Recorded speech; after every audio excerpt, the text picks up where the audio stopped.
स्वागत है आप सभी का चैलेंज एक्सेप्टेड ग्रुप में। हमने 5 भागों का मजदूरी और प्रेम निबंध का 6 भागों का अध्ययन किया था। अब आगे हम मजदूरी और फ़कीरी तक हमने रीडिंग की थी। अब आगे हम समाज का पालन करने वाली दूध की धारा यहाँ से शुरू करते हैं। इसमें टोटल 8 उपशीर्षक हैं। समाज का पालन करने वाली दूध की धारा। एक दिन गुरु नानक यात्रा करते करते लालो नाम के एक बढ़ई के घर गए। तो लालो बढ़ई है। उस गांव का भागो नामक रईस बड़ा मालदार है। तो भागो रईस है, आप इस तरह से याद रख सकते हैं कि भाग्य वाला रईस था, तो भागो रईस है। उस दिन भागो के घर ब्रह्म भोज था। दूर दूर से साधु आए थे। गुरु नानक का आगमन सुनकर भागो ने उन्हें भी निमंत्रण भेजा। गुरु नानक ने भागो का अन्न खाने से इनकार कर दिया। इस बात पर भागो को बड़ा क्रोध आया। उसने गुरु नानक को बलपूर्वक पकड़ मंगाया और उनसे पूछा, आप मेरे यहाँ का अन्न क्यों नहीं ग्रहण करते? गुरुदेव ने उत्तर दिया, भागो, अपने घर का हलवा पूरी ले आओ तो हम इसका कारण बतला दें। वह हलवा पूरी लाया तो गुरु नानक ने लालो के घर से भी उसके मोटे अन्न की रोटी मंगवाई। भागो की हलवा पूरी उन्होंने एक हाथ में और भाई लालो की मोटी रोटी दूसरे हाथ में लेकर दोनों को भी जो दबाया तो एक से लहू टपकने लगा, दूसरी से दूध की धारा निकली। बाबा नानक की यही उपदेश सही है। जो धारा भाई लालो की मोटी रोटी से निकली थी वही समाज का पालन करने वाली दूध की धारा है। यही धारा शिवजी की जटा से और यही धारा मज़दूरों की उंगलियों से निकलती है। तो मज़दूरों की मेहनत के बारे में कह रहे हैं। मज़दूरों की उंगलियों से वो निकलती है जो शिवजी के जटा से लोगों को समाज को पालन करने वाला दूध की धारा निकलती है। मजदूरी करने से हृदय पवित्र होता है। संकल्प दिव्य लोकांतर में विचरते हैं।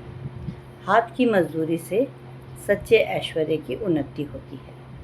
जापान में मैंने कन्याओं और स्त्रियों को ऐसी कलावती देखा है कि वे रेशम के छोटे छोटे टुकड़ों को अपने दस्तकारी की बदौलत हज़ारों की कीमत का बना देती हैं। तो यहाँ पे हमें याद रखना है कि जापान में जो कन्याएं और स्त्री हस्तकारी करती हैं उसकी चर्चा इस भाग में है। नाना प्रकार के प्राकृतिक पदार्थों और दृश्यों को अपनी सुई से कपड़े के ऊपर अंकित कर देती हैं। जापान निवासी कागज़, लकड़ी और पत्थर की भी बड़ी अच्छी मूर्तियाँ बनाते हैं। करोड़ों रुपए के हाथ के बने हुए जापानी खिलौने विदेशों में बिकते हैं। हाथ की बनी हुई जापानी चीज़ें मशीन से बनी हुई चीज़ों को मात करती हैं। संसार के सब बाज़ारों में उनकी बड़ी मांग रहती है। पश्चिमी देशों के लोग हाथ की बनी हुई जापान की अद्भुत वस्तुओं पर जान देते हैं। तो कहाँ के खिलौने पश्चिमी देशों में हस्तकला बहुत प्रचलित हैं, काफ़ी हद तक बिकते हैं, वो हैं जापानी। एक जापानी तत्वज्ञानी का कथन है कि हमारी 10 करोड़ उंगलियां सारे काम करती हैं।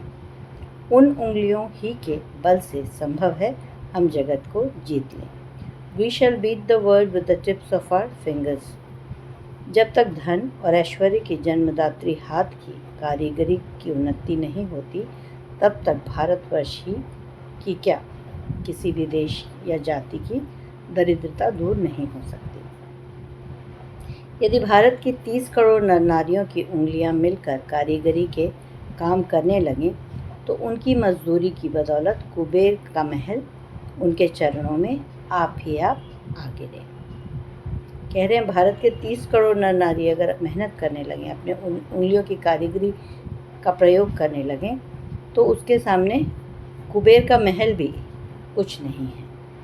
अन्न पैदा करना तथा हाथ की कारीगरी और मेहनत के जड़ पदार्थों को चैतन्य चिन्ह से सुसज्जित करना शूद्र पदार्थों को अमूल्य पदार्थों में बदल देना इत्यादि कौशल ब्रह्मरूप होकर धन और ऐश्वर्य की सृष्टि करते हैं। कविता, फकीरी और साधुता के ये दिव्य कला कौशल जीते जागते और हिलते डुलते प्रतिरूप हैं। इनकी कृपा से मनुष्य जाति का कल्याण होता है।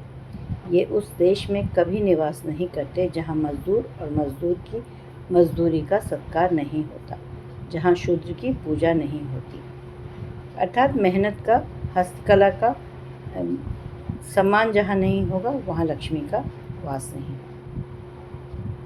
हाथ से काम करने वालों से प्रेम रखने और उनकी आत्मा का सत्कार करने से साधारण मजदूरी सुंदरता का अनुभव करने वाले कला कौशल अर्थात कारीगरी का रूप हो जाती है। इस देश में जब मजदूरी का आदर होता था तब इसी आकाश के नीचे बैठे हुए मजदूरों के हाथों ने भगवान बुद्ध के निर्वाण सुख को पत्थर पर इस तरह जड़ा था कि इतना काल बीत जाने पर भी पत्थर की मूर्ति के दर्शन से ऐसी शांति प्राप्त है। ये जो प्राचीन काल की मूर्तियां हैं, बुद्ध की मूर्तियों की चर्चा कर रहे हैं कि ऐसे जब हम कारीगर के कार्य को सम्मान देते हैं तो इस तरह का काम हमें देखने को मिलता है। मुंह, हाथ, पांव इत्यादि का गढ़ देना साधारण मजदूरी, परंतु मन के गुप्त भावों और अंतःकरण की कोमलता तथा जीवन की सभ्यता को प्रत्यक्ष प्रकट कर देना प्रेम मजदूरी है। शिवजी के तांडव नृत्य को और पार्वती जी के मुख की शोभा को पत्थरों की सहायता से वर्णन करना जड़ को चैतन्य बना देना है। तो देखिए, इसमें बुद्धदेव की मूर्ति बनाने की चर्चा है, शिव पार्वती की मूर्ति बनाने की भी चर्चा है। महमूद ने जो सोमनाथ के मंदिर में प्रतिष्ठित मूर्तियां तोड़ी थीं, उससे उसकी कुछ भी वीरता सिद्ध नहीं होती। उन मूर्तियों को तो हर कोई तोड़ सकता था। उसकी वीरता की प्रशंसा तब होती जब वह यूनान की प्रेम मजदूरी अर्थात वहाँ वालों के हाथों की अद्वितीय कारीगरी प्रकट करने वाली मूर्तियाँ तोड़ने का साहस कर सकता। वहाँ की मूर्तियाँ तो बोल रही हैं, वे जीती जागती हैं। यूनान की मूर्तियों की बात कर रहा है, रोम की बात कर रहा है, मुर्दा नहीं। इस समय के देवस्थानों में स्थापित मूर्तियाँ देखकर अपने देश की आध्यात्मिक दुर्दशा पर लज्जा आती है। उनसे तो यही अनगढ़ पत्थर रख दिए जाते तो अधिक शोभा पाते। जब हमारे यहाँ के मजदूर, चित्रकार तथा लकड़ी के और पत्थर पर काम करने वाले भूखों मरते हैं, तब हमारे मंदिरों की मूर्ति कैसे सुंदर हो सकती है। कोई प्रोत्साहित होने का कारण नहीं है। मजबूरी में बहुत कम वेजेस पे ये मूर्तिकार मूर्ति बना रहे हैं, इसीलिए उसमें वो खिंचाव नहीं है, वो कला का उत्कर्ष नहीं है। ऐसे कारीगर तो यहाँ शूद्र के नाम से पुकारे जाते हैं। याद रखिए, बिना शूद्र राजा के मूर्ति पूजा किंवा कृष्ण और शालिग्राम के छिछोरेपन से दरिद्रता को प्राप्त हो रहे हैं। यही कारण है जो आज हम जातीय दरिद्रता से पीड़ित हैं। अगला भाग है पश्चिमी सभ्यता का एक नया आदर्श। पश्चिमी सभ्यता मुख मोड़ रही है, वह एक नया आदर्श देख रही है। अब उसकी चाल बदलने लगी है। वह कलों की पूजा को छोड़कर मनुष्यों की पूजा की ओर अपना आदर्श बना रही है। जहाँ औद्योगिकीकरण और मशीनीकरण पश्चिम से आया था, वहाँ अब मनुष्य का महत्व बढ़ रहा है, ऐसा लेखक कह रहे हैं। इस आदर्श के दर्शन वाले देवता रस्किन और टॉल्स्टॉय की चर्चा पश्चिमी सभ्यता का एक नया आदर्श, ये प्रश्न बन सकता है। रस्किन और टॉल्स्टॉय आदि हैं। पाश्चात्य देशों में नया प्रभात होने वाला है। वहाँ के गंभीर विचार वाले लोग इस प्रभात का स्वागत करने के लिए उठ खड़े हुए हैं। प्रभात होने के पूर्व ही उसका अनुभव कर लेने वाले पक्षियों की तरह इन महात्माओं को इस नए प्रभात का पूर्व ज्ञान हुआ है। और हो क्यों ना। इंजनों के पहिए के नीचे दबकर वहाँ वालों के भाई बहन नहीं, उनकी सारी जाति पिस गई है। उनके जीवन के धूरे टूट गए हैं। उनका समस्त धन घरों के से निकलकर एक ही दो स्थानों में एकत्र हो गया है। साधारण लोग मर रहे हैं, मजदूरों के हाथ पांव फट रहे हैं, लहू चल रहा है, सर्दी से ठिठुर रहे हैं। एक तरफ दरिद्रता का अखंड राज्य है, दूसरी तरफ अमीरी का चरम दृश्य। परंतु अमीरी भी मानसिक दुखों से विमर्दित है। मशीनें बनाई तो गई थी मनुष्यों का पेट भरने के लिए, मजदूरों को सुख देने के लिए, परंतु वे काली काली मशीनें ही काली बनकर उन्हीं मनुष्यों का भक्षण कर जाने के लिए मुख खोल रही है। प्रभात होने पर ये काली काली बलाएं दूर होंगी, मनुष्य के सौभाग्य का सूर्योदय होगा। शोक का विषय है कि हमारे और अन्य पूर्वी देशों में लोगों को मजदूरी से तो लेशमात्र भी प्रेम नहीं है, पर वे तैयारी कर रहे हैं पूर्वोत्तर काली मशीनों का आलिंगन करने की। पश्चिम वालों के तो ये गले पड़ी हुई बहती नदी की काली कमली हो रही है। वे छोड़ना चाहते हैं, परंतु काली कमली उन्हें नहीं छोड़ती।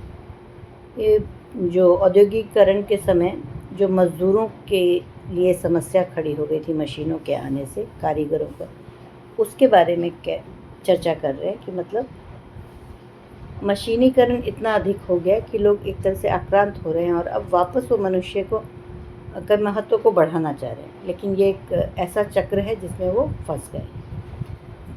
देखेंगे पूर्व वाले इस कमली को छाती से लगाकर कितना आनंद अनुभव करते हैं। मशीनीकरण, औद्योगिकीकरण को ये कमली का उदाहरण दे रहे हैं। यदि हम में से हर आदमी अपनी 10 उंगलियों की सहायता से साहसपूर्वक अच्छी तरह काम करे तो हम मशीनों की कृपा से बढ़े हुए परिश्रम वालों को वाणिज्य के जातीय संग्राम में सहज ही पछाड़ सकते हैं। सूर्य तो सदा पूर्व से ही पश्चिम की ओर जाता है, पर आओ पश्चिम से आने वाली सभ्यता के नए प्रभात को हम पूर्व से भेजें। इंजनों की वह मजदूरी किस काम की जो बच्चों, स्त्रियों और कारीगरों को ही भूखा नंगा रखती हैं और केवल सोने, चांदी, लोहे आदि धातुओं का ही पालन करते हैं। पश्चिम को विदित हो चुका है कि इनसे मनुष्य का दुख दिन ब दिन बढ़ता है। भारतवर्ष जैसे दरिद्र देश में मनुष्य के हाथों की मजदूरी के बदले कलों से काम लेना काल का डंका बजाना होगा। कह रहे कि मशीनों का कम प्रयोग हो और मजदूरों को से अधिक काम करा जाए, ये हमारे देश के लिए अधिक लाभदायक है। दरिद्र प्रजा और भी दरिद्र होकर मर जाएगी। चेतन से चेतन की वृद्धि होती है। मनुष्य को तो मनुष्य ही सुख दे सकता है। परस्पर की निष्कपट सेवा ही से मनुष्य जाति का कल्याण हो सकता है। धन एकत्र करना तो मनुष्य जाति के आनंद मंगल का एक साधारण सा महातुच्छ उपाय है। धन की पूजा करना नास्तिकता है, ईश्वर को भूल जाना है। अपने भाई बहनों तथा मानसिक सुख और कल्याण के देने वालों को मारकर अपने सुख के लिए शारीरिक राज्य की इच्छा करना है। जिस डाल पर बैठे हैं उसी डाल को स्वयं ही कुल्हाड़ी से काटना है। अपने प्रियजनों से रहित राज्य किस काम का। प्यारी मनुष्य जाति का सुख ही जगत के मंगल का मूल साधन है। बिना उसके सुख के अन्य सारे उपाय निष्फल हैं। धन की पूजा से ऐश्वर्य, तेज, बल और पराक्रम नहीं प्राप्त होने का। चैतन्य आत्मा की पूजा से ही ये पदार्थ प्राप्त होते हैं। चैतन्य पूजा ही से मनुष्य के प्रेममय हृदय, निष्कपट मन और मित्रतापूर्ण नेत्रों से निकल कर बहती है। तब वही जगत में सुख के खेतों को हरा भरा और प्रफुल्लित करती है और वही उनमें फल भी लगाती है। आओ यदि हो सके तो टोकरी उठाकर कुदाल हाथ में लेकर मिट्टी खोदें और अपने हाथ से उसके प्याले बनाएं।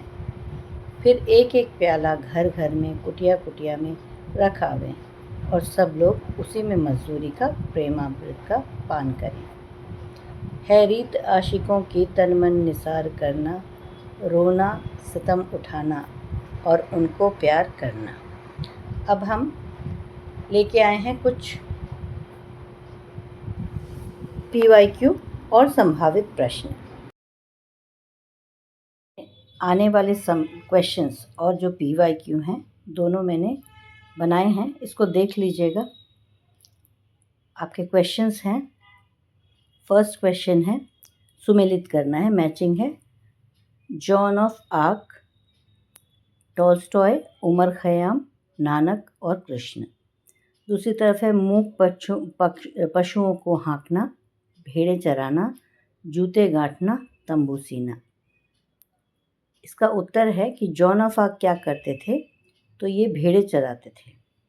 टॉल्स्टॉय क्या करते थे, जूते गांठते थे। उमर खयाम तंबू सीते थे। ये मजदूरी के महत्व का इसमें एग्जाम्पल दिया है लेखक ने। नानक और कृष्ण मूक पशुओं को हाँकते थे। अगला प्रश्न है प्रश्न 2, लालो और भागो निबंध के किस भाग में है? समाज का पालन करने वाली दूध की धारा, मजदूरी और कला, प्रेम मजदूरी या फिर हल चलाने वाले का जीवन। तो उत्तर है ए, समाज का पालन करने वाली दूध की धारा। गुरु नानक लालो के घर भोजन करते हैं, भागो के घर नहीं। तो उसी से संबंधित है ये शीर्षक कि जो मेहनती है उसके खाने से, उसकी रोटी से दूध की धारा बहती है, जिससे समाज का पालन होता है। और वहीं जो रईस है, जो सामंत है, उसके खाने से, उसके हलवा पूरी से रक्त की धारा बहती है। थर्ड है किसान की तुलना किससे की गई है? ब्रह्मा से, विष्णु से, शिव से या गणेश से? ब्रह्मा, मैंने आपको निबंध पढ़ते समय ही बताया था कि सृजनशीलता के दृष्टि से ब्रह्मा को किसान के समान माना गया है। लेखक किसे योग मानते हैं? प्रेयसी के प्रेम से संयम, मजदूरी, प्रेयसी का प्रेम या कला? तो इसका उत्तर है प्रेयसी का प्रेम। जिससे उनके गुरु संयम रखने को कहते हैं, वही उनका योग है, ये कहते हैं। आखिरी सेंटेंस है उस भाग का। फिर फिफ्थ क्वेश्चन है कन्यादान निबंध किसकी रचना है? फर्स्ट भाग के शुरुआत में मैंने लेखक के बारे में थोड़ा सा बताया है, वो देख लीजिएगा। तो इसमें ऑप्शंस है शुक्ल जी, अध्यापक पूर्ण सिंह, अज्ञेय, भारतेंदु। अध्यापक पूर्ण सिंह का ये निबंध है। मजदूरी और प्रेम के कितने भाग हैं? 5, 4, 8 या 9? 8 भाग हैं। भगवान विष्णु की तुलना किससे की गई है? किसान जल्दसाज, गड़रिया, मजदूर, गड़रिया से। Thank you.